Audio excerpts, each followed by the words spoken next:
Good evening बच्चों। आज मैं अपने इस यूट्यूब चैनल पर जो हमारा 13 अप्रैल का जो पेपर हमने कराया था जूनियर विंग और सीनियर विंग का, तो उन कई स्कूलों के बच्चों ने, अलग अलग स्कूलों के बच्चों ने पार्टिसिपेट किया। और बहुत सारे बच्चे ऐसे भी थे जो 50% मार्क्स नहीं ले पाए, और बहुत से बच्चे ऐसे भी थे जो उन्हें 80% से या 90% नंबर लिए।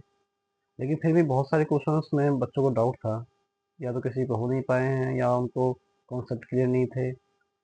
तो हमने जो पेपर लिए थे वो दो दो कैटेगरी में लिए थे। एक fifth six seventh eighth class का, और एक 9th 10th 11th 12th का एक क्लास का। मतलब सीनियर विंग और जूनियर विंग दो तरह के हमने पेपर लिए थे। तो दो तरह का ही हमने पेपर सेटअप किया था। तो आज मैं अपने इस वीडियो में जो जूनियर विंग का जो मैंने पेपर लिया था, उस पेपर का सॉल्यूशन आप लोगों के लिए करा रहा हूँ, क्योंकि बहुत सारे बच्चों के मैसेज आ रहे हैं कि हमारे कुछ क्वेश्चंस में डाउट है, सर उनको बता दें। तो आज मैं इस वीडियो में वो सारे डाउट आपके क्लियर कर दूंगा, सारे क्वेश्चन करा दूंगा। तो सभी बच्चे ध्यान से ये वीडियो देख लेना। और फिर भी कोई डाउट आप लोगों का होता है किसी क्वेश्चन में, तो आप मेरे को पर्सनली मैसेज करके पूछ सकते हैं। तो पहला जो क्वेश्चन था, मैथ मतलब मैथ्स पोर्शन शुरुआत में था, और पहला क्वेश्चन था the smallest prime number is, कि सबसे छोटी अभाज्य संख्या कौन सी है। बहुत ही बेसिक क्वेश्चन था, और ये सेकंड थर्ड क्लास में ही टीचर्स या स्कूल्स में बता दिया जाता है कि क्या कौन सी अभाज्य संख्या होती हैं, कौन सी भाज्य संख्या होती हैं, या इवन नंबर कौन से होते हैं, ऑड नंबर कौन से होते हैं। तो बेसिक नॉलेज हमको आनी चाहिए, और जिसको बेसिक नॉलेज थी इस क्वेश्चन की, वो इसको इजीली कर लेता। ये कोई हार्ड क्वेश्चन था ही नहीं। तो भाज्य संख्या अभाज्य संख्या ये वो संख्या होती है, मतलब प्राइम नंबर वो नंबर होते हैं जो अपने आप और एक के अलावा किसी और से भाग नहीं होते। Which the number they can not divisible by another number. ठीक है, मतलब कि अपने आप के अलावा किसी और नंबर से जो डिवाइड नहीं होते, वो क्या कहलाते हैं, अभाज्य संख्या कहलाते हैं। जैसे मान लो मैं एक एग्जांपल लेता हूँ, 7। अब 7 ऐसी संख्या है जो या तो अपने आप से डिवाइड होगी या एक से डिवाइड होगी, इसके अलावा किसी और से डिवाइड नहीं होगी। इसका मतलब क्या है, एक प्राइम नंबर है। अब यदि मैं एग्जांपल ले लूँ 6 का, 6 का ले लेता हूँ, तो 6 किससे, 2 से डिवाइड होता है, 3 से डिवाइड होता है, तो और 6 से तो होता ही है। तो यह एक जो संख्या है 6, ये अपने अलावा और भी संख्याओं से भाग हो रही है, तो ये क्या है, एक भाज्य संख्या है। ठीक है, तो इसमें यही पूछा था कि सबसे छोटी अभाज्य संख्या बतानी थी, सबसे छोटी अभाज्य संख्या कौन सी है। तो हम जीरो जो इसमें जो जीरो है, सबसे पहला जो ऑप्शन जीरो का दिया था, जीरो हम एक्चुअल में नंबर्स में, जब हम नंबर इवन नंबर और नंबर भाज्य संख्याएं प्राइम नंबर जो भी मतलब हम नंबर स्टार्टिंग करते हैं, उसमें जीरो को मानते ही नहीं है।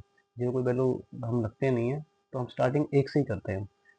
तो जीरो को हम इसलिए नेगलेक्ट कर देंगे, इसका ऑप्शन हो ही नहीं सकता। एक एक मैंने अभी थोड़े पहले आपको इस वीडियो में बताया है कि दो संख्याएं जो एक और अपने अलावा किसी और से भाग रहा हो, मतलब एक तो सबको डिवाइड करेगा ही, तो एक को हम प्राइम नंबर्स में लेते ही नहीं है। ठीक है, एक नंबर को हम वन को प्राइम नंबर मानते ही नहीं है। तो स्टार्टिंग का फिर क्या आता है, फिर दो आएगा, इससे बड़ा तो दो ही है। अब दो क्या है, दो दो से भाग होगा या एक से भाग होगा, इसके अलावा तो किसी होगा नहीं। तो इसका मतलब ये भाज्य संख्या है, मतलब अभाज्य संख्या है। ये छोटी संख्या भी है, हाँ, एक से बड़ी है, तीन से छोटी है। तो सबसे इस संख्या की लॉजिक यही था कि सबसे छोटी अभाज्य संख्या बतानी है, तो दो से दो ही इसका क्या होगा, करेक्ट आंसर बनेगा। बिल्कुल ठीक है, दो ही करेक्ट आंसर बनेगा, क्योंकि दो ही सबसे छोटी अभाज्य संख्या है। किसी भी संख्याओं में, मतलब संख्याओं में सबसे छोटी अभाज्य संख्या कौन सी है, दो ही है। ठीक है, फिर अगला क्वेश्चन आता है the area of a rectangle with length of 10 centimetre and the breadth of 5 centimetre is, कि 10 सेंटीमीटर लंबाई और 5 सेंटीमीटर चौड़ाई वाले आयत का क्षेत्रफल क्या है। तो आयत का क्षेत्रफल हमें बताना है, जिसकी लंबाई 10 सेंटीमीटर है और चौड़ाई कितनी है, 5 सेंटीमीटर। तो ये ओनली क्या है कि फॉर्मूला बेस पे सवाल था, और ये बहुत ही इजी सवाल है। यदि किसी बच्चे को फॉर्मूला पता होता है सवाल को, तो इजीली कर लेता। अब इसमें रेक्टेंगल का एरिया पूछा है कि रेक्टेंगल का एरिया कितना होगा, जिसकी लंबाई कितनी है, 10 सेंटीमीटर है, और चौड़ाई कितनी है, 5 सेंटीमीटर है। और एरिया हमें पता है, एरिया निकालने का फॉर्मूला क्या होता है, लंबाई गुणा में चौड़ाई। तो हमें लंबाई क्या थी, इसमें 10 थी, चौड़ाई कितनी थी, 5 थी। 5 से कितना जाता, 50 सेंटीमीटर स्क्वायर। ठीक है, अच्छा, सेंटीमीटर स्क्वायर, इसके पीछे भी लॉजिक है, स्क्वायर के पीछे भी, क्योंकि सेंटीमीटर यहाँ भी आएगा 10 सेंटीमीटर में, और यहाँ हम क्या लिखेंगे, सेंटीमीटर लिखेंगे 5 सेंटीमीटर, और सेंटीमीटर मल्टीप्लाई सेंटीमीटर तो सेंटीमीटर स्क्वायर हो जाएगा। अच्छा, मैं ये बता इसलिए रहा हूँ क्योंकि जब हम गवर्नमेंट जॉब के पेपर देते हैं तो उसमें बहुत बार क्वेश्चन इस तरह के वो ट्रिकी बना देते हैं। ट्रिकी क्या है, बस बच्चे का ध्यान भटकाने के लिए। तो एक ऑप्शन तो 50 सेंटीमीटर स्क्वायर लिखेगा और एक लिख देगा 50 सेंटीमीटर ओनली। अब बच्चा जल्दी जल्दी में क्या करता है कि 50 सेंटीमीटर को टिक कर देता है, सेंटीमीटर स्क्वायर की जगह पे। ठीक है, तो यहाँ से क्या होना चाहिए, 50 सेंटीमीटर स्क्वायर होना चाहिए। याद करने वाली चीज़ ये है, जब भी कभी 2D मतलब क्षेत्रफल निकालने की बात आएगी, 2D या क्षेत्रफल बात आएगी, तो वहाँ पे हमेशा सेंटीमीटर स्क्वायर, मीटर स्क्वायर ये चलेगा। ठीक है, और जहाँ पे 3D मतलब जो आकृति होती है थ्री डायमेंशन वाली, मतलब जहाँ पे वॉल्यूम निकालने की बात होगी, आयतन निकालने की बात आएगी, तो वहाँ पे क्या होगा, सेंटीमीटर क्यूब, मीटर क्यूब ये क्वेश्चन मिलेगा लगा हुआ, क्योंकि उसमें क्या है कि संख्या 3 बार मल्टीप्लाई हो जाती है, इसलिए क्यूब बन जाता है। ठीक है, तो इसमें हमें याद रखना कि ये इसका आंसर क्या होगा, 50 सेंटीमीटर स्क्वायर। अच्छा, अगला सवाल क्या है, Indian cricket team won 3 more matches then it lost with New Zealand, if it won 3/5 of its matches, how many matches did India play. हाँ, ये थोड़ा एक ट्रिकी क्वेश्चन है, जो बच्चा 5th 6th 7th में पढ़ रहा है उसके लिए थोड़े ट्रिकी बन जाएगा, इतना करना आसान नहीं था ये क्वेश्चन। भारतीय क्रिकेट टीम ने न्यूजीलैंड के खिलाफ हारे गए मैचों में से 4 अधिक मैच जीते। यदि उसने अपने 3/5 मैच जीते तो भारत ने कुल कितने मैच खेले। ठीक है, देखो जो गवर्नमेंट जॉब्स की जो तैयारी कर रहे हैं बच्चे, उनके लिए तो ये क्या है कि संख्या को मान के हम इसको इजीली कर सकते हैं, लेकिन जो 5th 6th 7th क्लास में जो बच्चा पढ़ रहा है, तो उन्हें हम बेसिकली यही सिखाते हैं कि हम वो जो चीज़ हमें दी ना रखी हो तो हम उसको एक्स मान लेते हैं, या कोई भी मतलब एक अजूमिंग नंबर मान लेते हैं। तो मैं मान लेता हूँ कि जो मैच खेले वो कितने खेले हैं, एक्स। ठीक है, तो उन्होंने मैच जीते कितने, तो जीते जो मैच हैं वो जीते हैं 3/5, तो 3/5 गुणा में एक्स, 3/5 एक्स में जीते। तो हारे कितने होंगे, सीधी बात है, जो जीते हैं इसमें से इसको माइनस करेंगे तो हारे हुए मैच निकल जाएंगे। तो जब मैं एक्स में से 3/5 एक्स माइनस करूंगा, एक मान लिया, तो 5 एकम 5, 5 में 3 गए तो 2, तो 2x/5, तो हारे मैच कितने निकले, 2x/5 हारे हुए मैच निकले। अब लेकिन वो कह क्या रहा है, वो कह रहा है कि भारतीय क्रिकेट टीम ने न्यूजीलैंड के खिलाफ हारे गए मैचों से 4 अधिक मैच जीते। इसको मतलब क्या है, हारे हुए मैच और जीते हुए मैच उनका जो डिफरेंस है वो कितना दे रखा है, 4 दे रखा है। तो इसको मतलब हम कह सकते हैं, हम ये लिख सकते हैं कि 3x/5 माइनस 2x/5 बराबर किसके बराबर है, 4 के बराबर। इनका जब एलसीएम लेंगे, हम नीचे ही एलसीएम लेता हूँ मैं, 5, तो 5 एकम 5 कितना आएगा, 3x माइनस 5 एकम 5 कितना आएगा, 2x बराबर 4 तो चल ही रहा है। 3x में 2x कितना आ जाए, मतलब 3x में 2x माइनस करें कितना आएगा, x/5 बराबर में 4। आर पर गुणा कर दूंगा तो 5 चौक 20, तो एक्स वैल्यू कितनी जाएगी, 20। और एक्स हमने क्या माना था, एक्स तो मैच माने थे, कुल मैच, तो मैच की वैल्यू कितनी आई, 20। तो इसका आंसर कितना बनना चाहिए था, 20 बनना चाहिए था। ठीक है, कोई इसमें भी यदि कहीं कहीं कुछ दिक्कत आए, कोई डाउट आए, तो आप मेरे को पर्सनली भी मैसेज कर लेना, बता दूंगा। ठीक है, कोई प्रॉब्लम आती है तो। थोड़ा ठीक क्वेश्चन था ये। अगला क्वेश्चन, चौथा जो क्वेश्चन है वो कह रहा है कि एक रेलगाड़ी 45 किलोमीटर प्रति घंटे की रफ्तार से चल रही है, वह 3 घंटे में कितनी दूरी तय करेगी। बहुत ही इजी क्वेश्चन है, जिसमें कोई क्वेश्चन में किसी बच्चे को डाउट ज़्यादा होना ही नहीं चाहिए। सिर्फ सिर्फ फॉर्मूला बेस पे सवाल है। ये कह रहा है, हमें पता है कि देखो जो डिस्टेंस निकालने का जो फार्मूला होता है वो क्या होता है, स्पीड इंटू में टाइम, यही होता है। अब इसमें कह भी यही रहा है कि एक train is running at speed of 45 kilometre per hour, मतलब स्पीड दे दी उसने कितनी, 45 kilometre per hour. How much distance will it cover in 3 hours, अब 3 आवर्स मतलब टाइम दे दी उसने कितना, 3।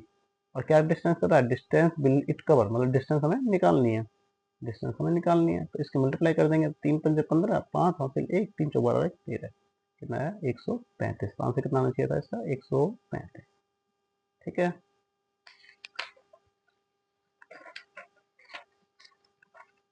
उसके बाद अगला जो क्वेश्चन था, 7th क्वेश्चन, 5th क्वेश्चन, उसमें क्या था, area of a circle with radius of 7 centimetre is, 7 centimetre त्रिज्या वाले एक वृत्त का क्षेत्रफल क्या होगा। सिंपल सवाल है, जैसे सवाल पहला जो हमने रेक्टेंगल वाला सवाल किया था, सिर्फ फॉर्मूला बेस पे डिपेंड था, सेम ही ये सवाल भी फॉर्मूला बेस पे डिपेंड है। ठीक है, हमें पता है, हमें निकालना है एक सर्कल का एरिया जिसकी जो रेडियस है वो कितनी दे रखी है उसमें, 7 सेंटीमीटर। और जो सर्कल का जो एरिया निकालने का जो फार्मूला होता है वो क्या होता है, पाई आर स्क्वायर।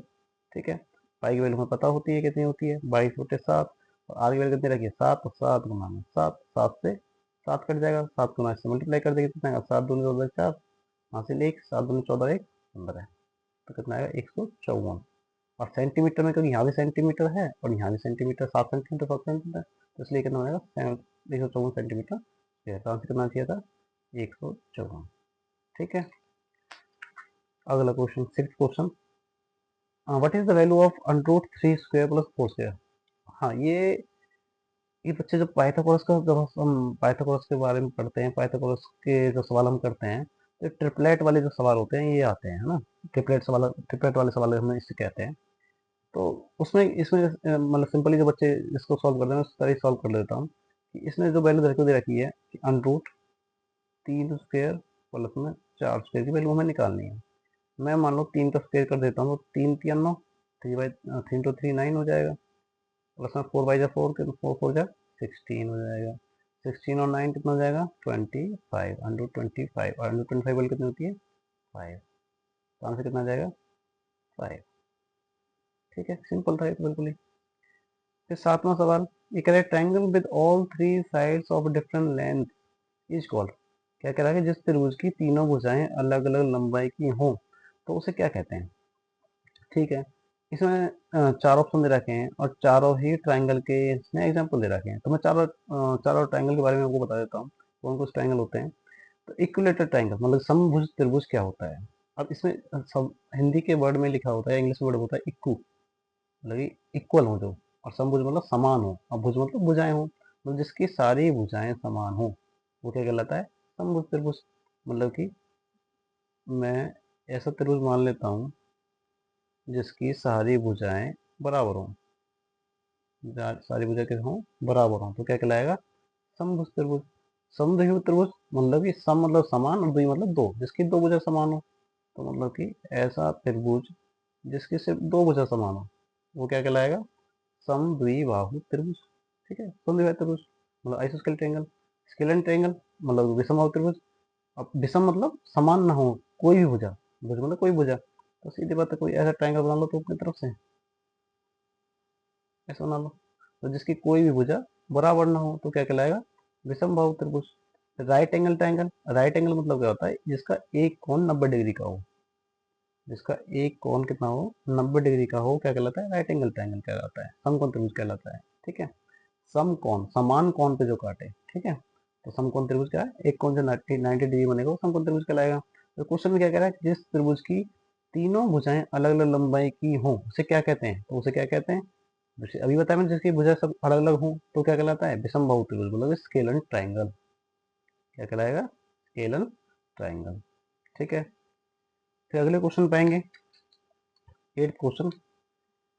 8th क्वेश्चन में क्या कह रहा है कि एक उसने एक रिलेशन दे रखा है, एक मतलब कि संख्या के बीच में, कि एक्स रेशो का ऑप्शन ला के लिख रखा 75, फिर रेशो 15 रेशो 45, मतलब कि रिलेशन दे रखा है, तो एक्स की वैल्यू निकालनी है। कहने मतलब ये है कि जो 15 का रिलेशन 45 के साथ है वही रिलेशन एक्स का 75 के साथ भी होगा।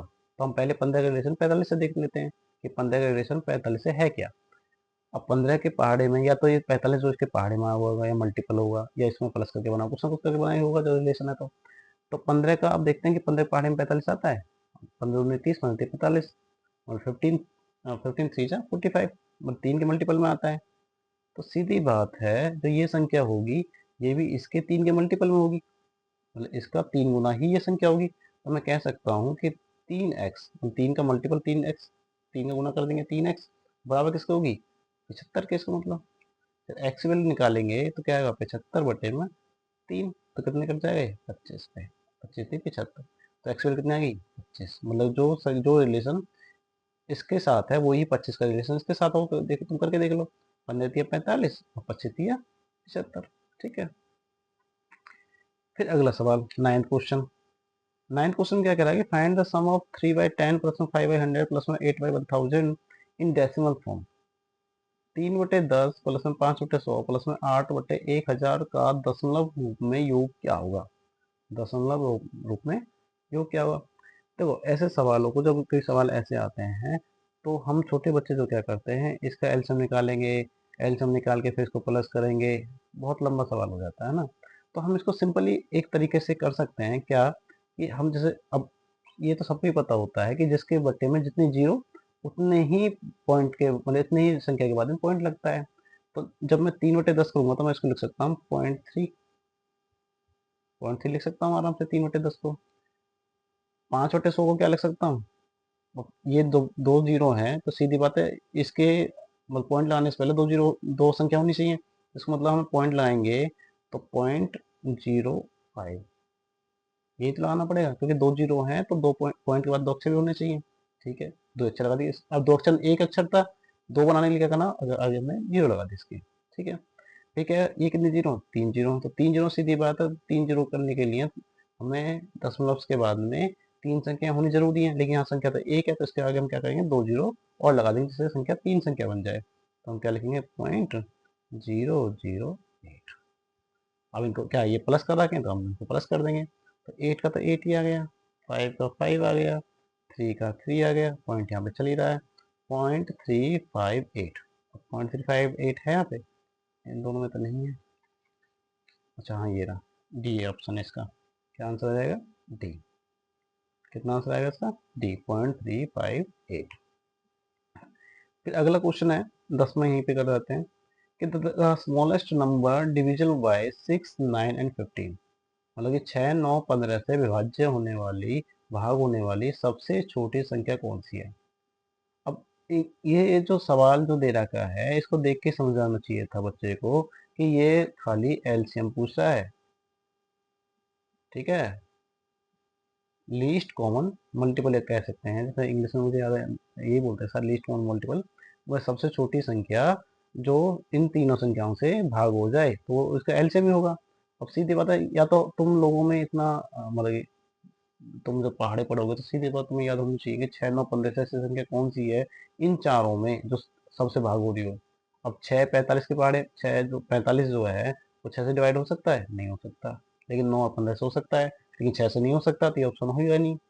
फिर दूसरा देखो 60, 6 से हो सकता है, लेकिन 9 से हो सकता है, 9 के बारे में 9 से 63 होता है, ये तो 60 आता ही नहीं है 9 के बारे में, तो ये मल्टीपल हो ही नहीं सकता, तो ये भी संख्या आंसर नहीं है। फिर 90 देखेंगे तो 6 के मल्टीपल करेंगे 15 के 90, 9 ढाई के 90 और 15 के 90, मतलब 90 जैसी संख्या है तो किससे भाग हो रही है, 6 से हो रही है, 9 से हो रही है और 15 से भी हो रही है, तो इसका आंसर कितना होना चाहिए, 90 होना चाहिए। ठीक है, ये तो मैंने पहाड़ों के हिसाब से किया, लेकिन बच्चे जो करते हैं फिफ्थ, सिक्स, सेवन्थ, एट वाले उनको इस तरह से आते हैं कि मान लो हमने ये मान लिया 6, ये लिख लिया 9, ये लिख लिया 15, तो हम क्या करेंगे, पहले ऐसा संख्या तो तीनों भाग करती है वह संख्या सोचनी पड़ेगी। ऐसा संख्या कौन सी है, 3, तो 3 दूनी 6, 3 तिया 9, 3 पंजे 15। ठीक है, अब ये तो सब अलग अलग 2, 3, 5 सारी अलग अलग संख्याएं एक बारे में तो आती ही नहीं है, तो हमको यही छोड़ देंगे। अब इनको क्या करेंगे, मल्टीप्लाई कर लेंगे, 3 गुना 2 गुना 3 गुना में 5, 3 दूनी 6, 6 तिया 18, 18 पंजे 90, तो इस तरह भी 90 ही आंसर आएगा, हम इस तरह भी निकाल सकते हैं।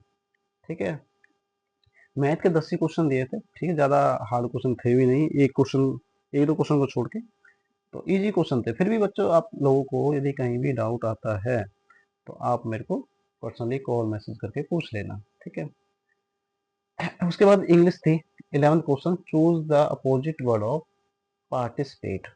अब सब बच्चों को जब पार्टिसिपेट का मीनिंग पता होगा तभी वो इसका आंसर दे पाते। अब इसमें लिखना क्या है, चूज द अपोजिट, इसका अपोजिट वर्ड लिखना था। ठीक है, पार्टिसिपेट का, अब पार्टिसिपेट मतलब क्या होता है, पार्टिसिपेट मतलब होता है किसी चीज में भाग लेना, है ना, जब हम कहते हैं ना कंपटीशन में पार्टिसिपेट किया है, उसने मैच में पार्टिसिपेट किया है, तो पार्टिसिपेट मतलब भाग भाग लेना, पार्टिसिपेट मतलब भाग लेना होता है।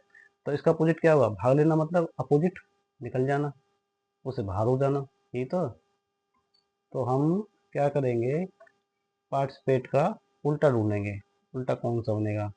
अब इसके 11वें क्वेश्चन के 4 ऑप्शन उसने दिए हुए, एक तो ज्वाइन, ज्वाइन का मतलब तो सेम मीनिंग निकाल रहा है पार्टिसिपेट का ही, ज्वाइन मतलब क्या होता है, ज्वाइन मतलब जुड़ जाना होता है। कोऑपरेट, कोऑपरेट मतलब क्या होता है, सहयोग करना किसी चीज में, तो ये तो उसका अपोजिट बन नहीं रहा। डिसअलाउ, डिसअलाउ मतलब होता है अलाउ मतलब किसी को आज्ञा देना, डिसअलाउ मतलब किसी को आज्ञा नहीं देना, तो इसका मीनिंग, इसका भी कुछ अपोजिट मीनिंग ही बन रहा है इसका सेम। इस तरह का जब हम सोच रहे हैं कि पार्टिसिपेट का अपोजिट मीनिंग ऐसा तो बन नहीं रहा, तो इसका जो बी ऑप्शन है क्विट, क्विट मतलब होता है निकल जाना या ख़त्म कर देना उस चीज़ से, ठीक है, कोई भी गेम क्विट कर देना, बाहर जाना। तो इस पार्टिसिपेट का जो अपोजिट जो मीनिंग बनेगा क्या बनेगा, क्विट बनेगा, क्विट। फिर 12वां question, choose the correct tense from the following sentence.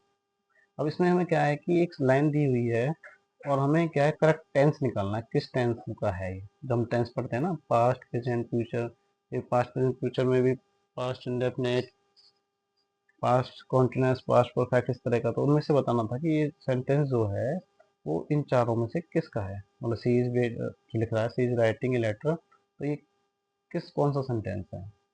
तो सबसे पहले तो हमें ये देखना पड़ेगा ये फ्यूचर टेंस है, प्रेजेंट टेंस है, ये पास्ट टेंस है। तो इसमें लिखा है इज, तो इज से देख के पता चल रहा है कि ये क्या है, प्रेजेंट टेंस है, ठीक है, इज। अब हमें इज का संग लग रहा है, अब इज है उसके साथ में वर्ब के संग में आईएनजी आ रही है, मतलब कि इज प्लस में वर्ब के फर्स्ट फॉर्म संग में क्या आई रही है, आईएनजी। तो इससे पता चल रहा है कि प्रेजेंट टेंस है, ठीक है। और वर्ब के संग में आईएनजी आ रही है तो इसका मतलब क्या है, कॉन्टिन्यूअस टेंस है, ठीक है। यदि यहाँ बाज बार होता तो सीधे पास्ट टेंस होता, है जब होता तो फ्यूचर टेंस होता, लेकिन यहाँ इज आ रहा है इसलिए प्रेजेंट टेंस है, और आईएनजी लग रहा है इसलिए कॉन्टिन्यूअस टेंस है। तो ये कौन सा टेंस होना, प्रेजेंट कॉन्टिन्यूअस। तो इसका आंसर क्या होता, सी, प्रेजेंट कॉन्टिन्यूअस। फिर अगला question, spell the word correctly. अब इसमें एक वर्ड दे रखा है जिसमें क्या है कि चार ऑप्शन दे रखे हैं और इसमें इसका मीन मतलब पूरी स्पेलिंग लिखनी थी। तो स्पेलिंग इसकी जो मतलब चार ऑप्शन में कौन सी इसमें फिट बैठेगी और जिसका मतलब निकलेगा, इसमें हमें बतानी थी। तो इसमें लिख रहा है DESCR, जो डिस्क लिख रही है और खाली इसमें स्पेस छोड़ रखा है, इस चारों में से कौन सा सूटेबल बैठेगा। अब मैं डिस्क के डिस्क्रिबल, डिस्क्रिबल कोई मीनिंग नहीं निकलता, डिस्क्राइबल नहीं निकलता, डिस्क्राइबल निकलता, लेकिन ये क्या निकलता है, डिस्क्राइब। डिस्क्राइब मतलब किसी चीज़ को डिस्क्राइब करना, बनाना, बताना, ठीक है। तो इसमें क्या आना चाहिए था, IBE, डिस्क्राइब इसकी फुल मीनिंग बनता है, इसका सेंटेंस जो इसका जो आंसर बनता है क्या बनता है, डिस्क्राइब, ठीक है। फिर 14 question, choose the word which best expresses the meaning of given word, ठीक है। तो इसमें इस जो वर्ड था गेस्ट, ये जो वर्ड था गेस्ट, इसका आसपास का मतलब इसके सिनोनिम बताना, सिनोनिम मतलब इसका समानार्थी, समानार्थी बताना था जो इसका वर्ड का समानार्थी हो, ठीक है। तो चार ऑप्शन थे, होस्ट, होस्ट मतलब करना होता है किसी चीज़ को होस्ट करना, मतलब उसका संयोजन करना, होस्ट, ठीक है। जैसे किसी प्रोग्राम को हम होस्ट कर रहे हैं तो मतलब उसका संयोजक है, हम होस्ट कर रहे हैं, ठीक है। तो गेस्ट तो अतिथि होता है, अतिथि का होस्ट का मतलब तो कोई मीनिंग निकल नहीं रहा उसका सेम सेम। लैंडलॉर्ड, लैंडलॉर्ड मतलब मालिक होता है, तो लैंडलॉर्ड भी इसका कोई मीनिंग नहीं निकल रहा। प्रैक्टिकल, प्रैक्टिकल तो प्रैक्टिकल ये होता है किसी काम को प्रैक्टिकली करना, तो ये तो कोई मतलब है ही नहीं इसका। और ये क्या, विजिटर, विजिटर मतलब विजिट करने वाला, जो तुम्हारे घर विजिट करता है। अब सेम सेम मतलब इनका ही निकलता है कि विजिट कर रहा हो या फिर तुम्हारा गेस्ट हो, तो इसका मतलब गेस्ट का जो सेम मीनिंग निकलेगा, सिनोनिम निकलेगा, वो क्या निकलेगा, विजिटर। तो आंसर कितना होना चाहिए इसका, बी होना चाहिए था। 15वां question, which of the following word is an example of verb. इन चारों में से कौन सा एक वर्ब का एग्जाम्पल है, ठीक है, बताना था हमें। तो पहले स्लोली, अब स्लोली देखें, स्लोली क्या होती है, स्लोली मतलब धीरे धीरे काम करना। अब स्लोली मतलब इसमें क्या है, कि काम क्या है, काम तो एक वर्ब है, लेकिन स्लोली क्या है, इसकी एक एड वर्ब है। तो स्लोली क्या है, एड वर्ब ना कि वर्ब, ठीक है। ये तो कैंसिल हो जाएगा। लेट, लेट मतलब ये भी एक तरह का एडजेक्टिव है, मतलब कि लेट काम करना, जल्दी काम करना, उसकी मतलब वो प्रशंसा या कुछ भी उस पर नाम बता रहा है कुछ भी, तो एक तरह का एडजेक्टिव होता है लेट, तो ये भी नहीं हो सकता। नोट, नहीं, नहीं तो कोई मतलब ही नहीं है, ये तो मतलब कोई तरह का सेंटेंस नहीं, ये तो एक प्रपोजिशन की तरह होता है। तो इसका मतलब एक ही ऑप्शन बचा हमारे पास में, क्या, टेस्ट, टेस्ट मतलब चखना, चखना क्या है, एक तरह की वर्ब है। तो इसका आंसर कितना होना चाहिए, कौन सा होना चाहिए था, टेस्ट। फिर अगला question, choose the appropriate synonym of the words given below, brief, मतलब ब्रीफ का सिनोनिम निकालना, मतलब समानार्थी नहीं बताना था, इन चारों में से कौन सा बनेगा। तो सबसे पहले ब्रीफ, ब्रीफ का मतलब समझना चाहिए, ब्रीफ क्या होता है, ब्रीफ मतलब होता है किसी चीज़ को छोटे रूप में बताना, मतलब ये लंबी कहानी है उसको छोटा करके बता देना क्या कहलाता है, ब्रीफ कहलाता है। ब्रीफली उसे बता दिया। अब ब्रीफ, सबसे पहले जब मैं नीचे से पढ़ता हूँ, लिटिल, लिटिल मतलब होता है छोटा। सेम सेम सा मीनिंग है, लेकिन लिटिल क्या होता है, लिटिल हम किसी चीज़ को जब लंबाई को नापते हैं तो उसमें हम लिटिल का यूज़ करते हैं, ठीक है, लिटिल। फिर एक ऑप्शन है स्मॉल, स्मॉल मतलब होता है छोटा, स्मॉल। स्मॉल इन साइज कह सकते हैं, जैसे मतलब किसी चीज़ को, वस्तु को जब नापेंगे, या लिटिल और स्मॉल जो सेम मीनिंग से निकालते हैं, लेकिन एक इनमें से क्या है, एक काउंटेबल वर्ब है, एक अनकाउंटेबल नाउन है, मतलब उस तरह है। काउंटेबल अनकाउंटेबल आप लोग आगे से पढ़ेंगे, जब कभी इन इंग्लिश में आप लोगों में कभी क्लास में बताऊंगा काउंटेबल अनकाउंटेबल क्या होते हैं। तो स्मॉल और लिटिल क्या है, सेम मीनिंग निकालते हैं, ठीक है। फिर आता है लिमिटेड। लिमिटेड यूज कर सकते हैं, लेकिन लिमिटेड आता है किसी भी चीज़ में जब, जहाँ पे हमें कुछ शर्तें दी गई हो, मतलब हम इतने बजे तक ही काम कर सकते हैं, या इतने, मतलब इस तरह की जो कुछ शर्तें यूज हों जिसमें, या एक जिसमें एक बाउंड्री बना दी गई हो, तो वो वहाँ पे यूज करते हैं लिमिटेड का, ठीक है। तो फिर चौथा ऑप्शन क्या बचा, शॉर्ट। ब्रीफ करना या शॉर्ट करना, मतलब मैंने बताया ना, कहानी है जो लंबी कहानी, उसको छोटा करके बता देना, शॉर्ट करके बता देना, तो क्या कहलाएगा, ब्रीफ। ब्रीफ का इसी तरह ब्रीफ का जो सिनोनिम बनेगा वो क्या बनेगा, शॉर्ट, ठीक है।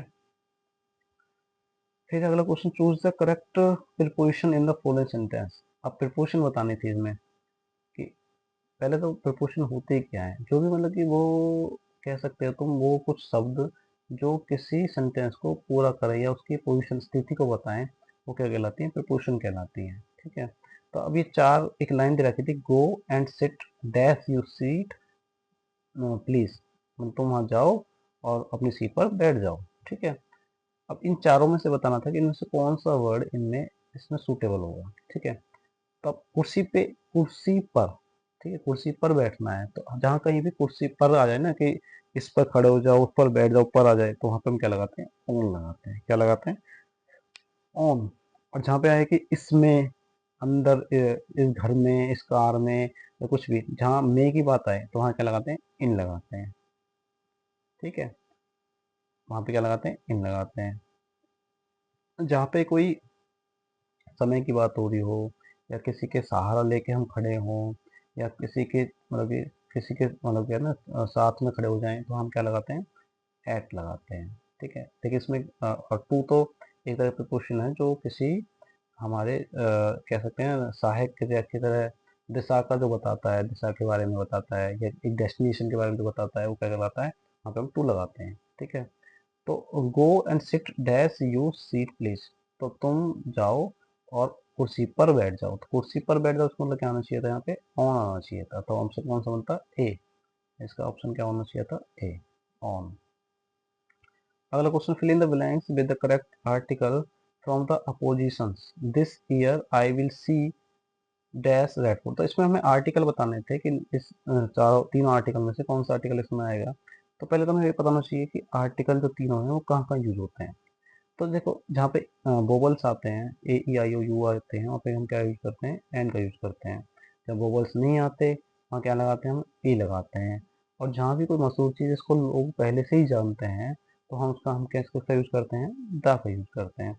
अब रेड फूड क्या है, रेड फूड एक लाल किला, लाल किला को लोग जानते ही हैं, एक मशहूर चीज़ है, तो इसके सामने क्या आना चाहिए था, द आना चाहिए था, क्योंकि ये मशहूर चीज़ है, लोग पहले से ही जानते हैं, ठीक है, द। फिर 19वां question, in which opposition, in which option should a be replaced by an. मतलब क्या कह रहा है कि इन चारों ऑप्शन में से वह कौन सी जगह सही यूज हुआ है ए का, जो ए रिप्लेस करके एन लगना चाहिए था, मतलब ए की जगह पे एन का यूज होगा, ये हमें चार ऑप्शन बताना है। अब ए जग, अब ए जग तो ठीक है, क्योंकि जे क्या है, एक वोवल नहीं है, तो जग तो एक, जग के संग तो ए लगेगा, ये तो ठीक है। कैट, कैट सी भी कोई वोवल नहीं है, तो के कैट भी ठीक है। क्लॉक, क्लॉक भी कोई वोवल नहीं है, तो ये भी ठीक है। एक्स, ए आ गया, ए ई आई ओ यू बताया था, ए आ गया, तो इसका मतलब यह क्या है कि क्या लगना चाहिए था, एन लगना चाहिए, ना कि ए लगना चाहिए, ठीक है। तो ये क्या है, गलत है, तो यहाँ पे एक एक जगह क्या आना चाहिए था, एन आना चाहिए था, फिर ऑप्शन सी हमारा ठीक हो जाएगा। फिर 20वां question, choose the correct noun from the options, ठीक है। अब इनमें से चारों में से एक करेक्ट नाउन निकालना है, इनमें नाउन क्या होगा, देखो वैसे आप लोग जब डीपली इस चीज़ को जब पढ़ोगे ना, तो जो झुंड होता है, अलग-अलग झुंडों के लिए मतलब अलग लोग जैसे लोगों की जो भीड़ होती है, उस भीड़ को डिफाइन करने के लिए हमने अलग-अलग वर्ड्स का यूज़ किया हुआ है, ठीक है? जैसे मान लो जो गाना बजाने वाले लोग होते हैं, उनको हम बैंड कहते हैं, इकट्ठा कर दें तो, ठीक है? आर्मी जो चलती है, जो वो चलते हैं, उनको अलग नाम दिया है, भेड़ जो झुंड होता है उसको अलग नाम देते हैं, तो इस तरह नाम देते हैं। जो प्लेयर्स होते हैं, जो खेलने वाले लोग होते हैं, उनको टीम कह देते हैं। तो इस तरह जो लोग होते हैं, अलग-अलग चीज़ें होती हैं, उनको जो झुंड को जो हमने अलग से नाम दिए हुए हैं। तो इसमें क्या है कि डैश ऑफ शीप, तो ए डैश ऑफ शीप क्या कहलाता है? गैंग। गैंग तो लोगों का झुंड हो सकता है। बेंच भी कह सकते हैं हम, एक तरह चिड़ियों का जो झुंड होता है बेंच की तरह बताते हैं। आर्मी तो आर्मी होता है, सोल्जर का झुंड आर्मी कहलाता है। ये टीम टीम वैसे इसमें आंसर टीम होना नहीं चाहिए, क्योंकि टीम होता है प्लेयर का झुंड, ठीक है? लेकिन और कुछ इसमें सूटेबल बैठ नहीं रहा, इसलिए हम क्या लगा देंगे इसमें? टीम लगा सकते हैं, लेकिन सही आंसर इसका टीम नहीं होगा मेरे हिसाब से, ठीक है? फोक होता है। सीप का जो झुंड होता है उसको फोक कहते हैं, FOLK, folk, a flock of sheep, ठीक है? ये 20वां क्वेश्चन पे डाउट था।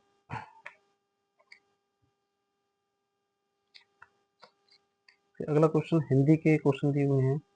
तो पहला जो क्वेश्चन दिया है, निम्नलिखित में से कौन सा संज्ञा का उदाहरण है? संज्ञा कौन सी है? तो पहले तो संज्ञा पता होनी चाहिए। तो संज्ञा क्या होती है? किसी भी चीज का, व्यक्ति का नाम, स्थान को हम क्या कहते हैं? संज्ञा कहते हैं। और संज्ञा के स्थान पर जो चीज प्रयोग होता है उसे हम सर्वनाम कहते हैं। और जो संज्ञा की विशेषता बताता है उसे विशेषण कहते हैं। और जो विशेषण की विशेषता बताता है उसे हम विशेष्य कहते हैं। ये सारे हमें एग्जाम्पल्स और उनकी हमें डेफिनेशन पता होनी चाहिए हिंदी का क्वेश्चन करने से पहले। तो सबसे पहले क्वेश्चन, निम्नलिखित में से कौन सा संज्ञा का उदाहरण है? सोचना। अब सोचना क्या है? सोचना मतलब काम करना है, तो एक तरह की क्या है? क्रिया है। खुश खुश होना मतलब क्या है? एक तरह की फीलिंग है, ठीक है? तो ये क्या है? एक तरह का हम कह सकते हैं विशेषण भी हो सकता है। धीरे धीरे धीरे चलना, तो चलना एक क्रिया है, और धीरे धीरे क्या उसकी विशेषता बता रही है, तो ये भी क्या एक तरह का विशेषण ही है। फूल फूल एक तरह का नाम है, ठीक है? फूल, है ना? फूल हुआ, नल, घर, ये क्या है? एक तरह के नाउन है। मतलब एक स्थान का, एक चीज का बोध करा रहे हैं, तो ये क्या है? एक तरह की संज्ञा है। तो इसका आंसर क्या होना चाहिए? फूल होना चाहिए, फूल। फिर अगला क्वेश्चन, निम्नलिखित में से कौन सा शब्द पुल्लिंग है?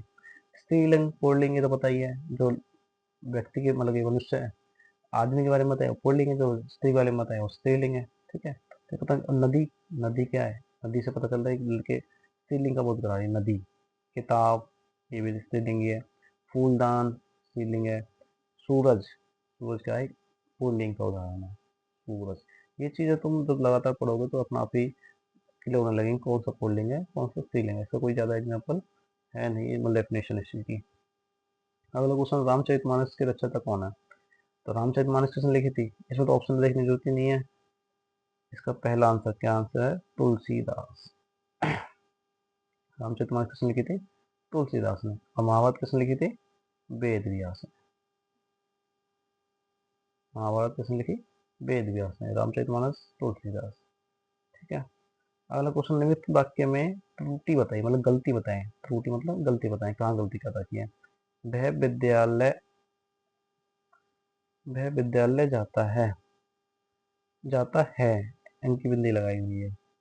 तो कभी भी जब लास्ट में है आता है, इसमें इनकी बिंदी लगाने की जरूरत नहीं होती, हम खाली है लिख सकते हैं, ठीक है? विद्यालय जाता है, तो यही गलती है इसमें। है कहाँ है गलत है, तो डी आंसर इसका गलत हो जाएगा। लेकिन मुझे तो ये विद्यालय में भी गलती लग रही है। विद्यालय शायद इस तरह रहते हैं, ये वाला विद्यालय इस तरह लिखा जाता है, विद्यालय, बस विद्यालय लिख सकते, लिखते हैं ये विद्यालय। तो गलती कहाँ पे है? में गलती है, डी ऑप्शन इसका सही हो जाएगा। अगला क्वेश्चन, किस वाक्य के लिए पौधा शब्द नहीं है? मतलब पौधा शब्द कौन से वाक्य में यूज नहीं होगा? शब्द सही नहीं है। वहाँ सभी पौधे की अच्छे से देखभाल करते हैं, अच्छा हो सकता है, सही लाइन बन रही है। बगीचे में पौधे तैयार कर ली गई हैं, पौधा तैयार कर लिया गया है, ये सही है। बिना पानी के पौधे सूख जाएंगे, ये भी ठीक है। उस गमले में बहुत सुंदर पौधे हैं, पौधे नहीं होके हम क्या कह सकते हैं? बहुत सुंदर फूल हैं गमले में, नहीं, ठीक है। डी आंसर होना चाहिए, इसमें ही मतलब सूटेबल बैठेगा, उस गमले में बहुत सुंदर पौधे हैं। ठीक है, तो यहाँ एप्रोप्रिएट सही मीनिंग निकाल रहा है पौधे का, उस गमले में बहुत सुंदर पौधे हैं, तो इसका आंसर क्या होना चाहिए था, डी होना चाहिए था। फिर सागर का पर्यायवाची शब्द क्या है, पर्यायवाची मतलब समान अर्थ निकालने वाला, तो सागर का पर्यायवाची शब्द क्या है, नदी, नदी तो हो ही नहीं सकता, नदी तो अलग शब्द है, तालाब भी अलग शब्द है, झील भी अलग शब्द है, तो क्या आएगा, जलधि, जलधि। सागर का पर्यायवाची शब्द क्या है, जलधि। ठीक है, ये पर्यायवाची शब्द तो याद करने वाली चीज है, समझने वाली कोई चीज नहीं इसमें। तो सागर का पर्यायवाची शब्द क्या है, जलधि। अगला क्वेश्चन, जो कोई भी में कौन सा सर्वनाम है, जो कोई भी, कोई भी मतलब कोई भी हो सकता है, अनिश्चित चीजों के बारे में बता रहा है, कौन, कोई, कौन सा, तो ये सब क्या है, अनिश्चयवाचक सर्वनाम के उदाहरण है। तो इसमें बताना सर्वनाम था, कौन सा सर्वनाम है, तो ये कौन सा है, अनिश्चयवाचक सर्वनाम। निजवाचक सर्वनाम मतलब जो अपने बारे में, मतलब पर्सनल चीज के बारे में बताया, जैसे मेरा, मुझे, है ना, मेरे लिए, तो ये निजवाचक है, अपनी निजता को बताया यहाँ पे निजवाचक। प्रश्नवाचक जहाँ प्रश्न पूछे, यह कौन है, कौन, क्या, है ना, ये क्या है, कि क्वेश्चन पूछ रहे हैं तो इसलिए प्रश्नवाचक है। संबंधवाचक जो किसी एक दूसरे संबंध बताए, जैसे उससे, इससे, ये संबंध बताने वाले हैं। तो यहाँ संबंधवाचक, ये भी संबंधवाचक हो जाएंगे। तो इसमें कोई भी मतलब क्या है कि एक अनिश्चितता का बोध हो रहा है, इसलिए क्या है, एक अनिश्चयवाचक सर्वनाम है। अगला क्वेश्चन 28वां, वर्तनी की दृष्टि से कौन सा शब्द शुद्ध नहीं है, तो इसमें हमें खाली ये देखना था कि इसमें मात्राएं सही से नहीं चली हुई हैं। ठीक है, तो दुर्गंध भी सही है, सृष्टि में आधा से आता है, ठीक है, वृष्टि भी सही है, स्तुति, स्तुति, स्तुति में, स्तुति, हाँ, बड़ी की मात्रा नहीं चाहिए थी इसमें। ठीक है, तो इसलिए क्या है, ये आंसर इसका सही होगा, कौन सा शुद्ध नहीं है, स्तुति सही नहीं है। अगला क्वेश्चन, सुंदर लड़की में कौन सा विशेषण है, विशेषण है मतलब जो क्रिया या क्रिया या संज्ञा की विशेषता को बताएगा, वो विशेषण कहलाएगा। सुंदर लड़की में सुंदर कौन सा विशेषण है, सुंदर विशेषण था लेकिन कौन सा विशेषण है, तो चार ऑप्शन है इसमें। संख्यावाचक, संख्या वाले जो संख्या के बारे में बताए संख्यावाचक कहलाता है, जैसे एक किताब, दो किताब, ऐसे। परिणामवाचक जो परिणाम के बारे में बताए परिणामवाचक। संकेतवाचक मतलब उधर इधर संकेत दे रहा है, तो संकेतवाचक। लेकिन इसमें क्या है कि सुंदर लड़की, सुंदर, सुंदर क्या है करके उसकी तरह वो लड़की का गुण बता रहा है, तो इसलिए कौन सा विशेषण है, गुणवाचक विशेषण। फिर अगला क्वेश्चन 30वां, मैं कौन सा सर्वनाम, मैं कौन सा सर्वनाम है, मैं क्या है, मैं एक पुरुषवाचक ही होगा, क्योंकि एक वो पुरुष के बारे में बताता है, कि जैसे राम खाना खाता है, मैं किताब पढ़ता हूँ, तो राम की जगह तो मैं यूज हुआ, तो कौन सा यूज है, पुरुषवाचक सर्वनाम। निश्चय जो निश्चयता के बारे में बताए, संबंध तो मैंने बताया, संबंध के बारे में बताए, संकेत, संकेत के बारे में बताता है। ठीक है, फिर अगला question, which planet is known as the red planet, लाल ग्रह किसे कहते हैं, लाल ग्रह किसे कहते हैं, मंगल ग्रह को, लाल ग्रह कौन सा कहलाता है, मंगल ग्रह। ठीक है, जुपिटर, जुपिटर क्या है, बृहस्पति सबसे बड़ा ग्रह होता है, जुपिटर।